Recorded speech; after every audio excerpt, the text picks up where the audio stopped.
Hello, welcome to my channel. ఈరోజు ఈ వీడియోలో మనం పరకామణి దొంగతనం సంబంధించి హైకోర్టు వారు చాలా సమగ్రమైన దర్యాప్తు చేయాలని చెప్పి సిఐడి వారికి ఆదేశించడం జరిగింది. దీనికి సంబంధించి కొన్ని ఇంపార్టెంట్ విషయాలు మనం తెలుసుకుందాం.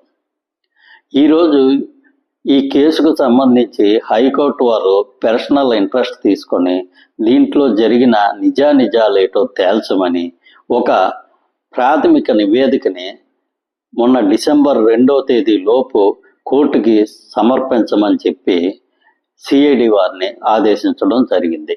తదనుగుణంగా సిఐడి వారు ప్రాథమిక దర్యాప్తు పూర్తి చేసి ఇక్కడ రవికుమార్ అనే వ్యక్తి టీటీడీ దేవస్థానానికి దాదాపు 14 కోట్ల రూపాయలు పరిహారంగా చెల్లించాడని చెప్పి, ఆయన దొంగతనం చేసిన దానికి పరిహారంగా చెల్లించాడని చెప్పి వారు కోర్టు వారికి ఒక నివేదికని సమర్పించడం జరిగింది.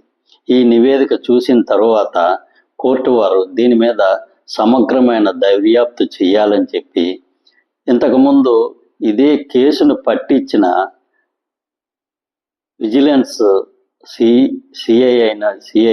ఎస్ఐ అయినటువంటి సతీష్ కుమార్ గారి అనుమానాస్పద స్థితిలో మరణం జరిగింది కాబట్టి దానికి సంబంధించి ఆ పోస్ట్ మార్టం రిపోర్ట్ని సీల్డ్ కవర్లో అందించమని కూడా కోర్టు వారు సిఐడిని ఆదేశించడం జరిగింది.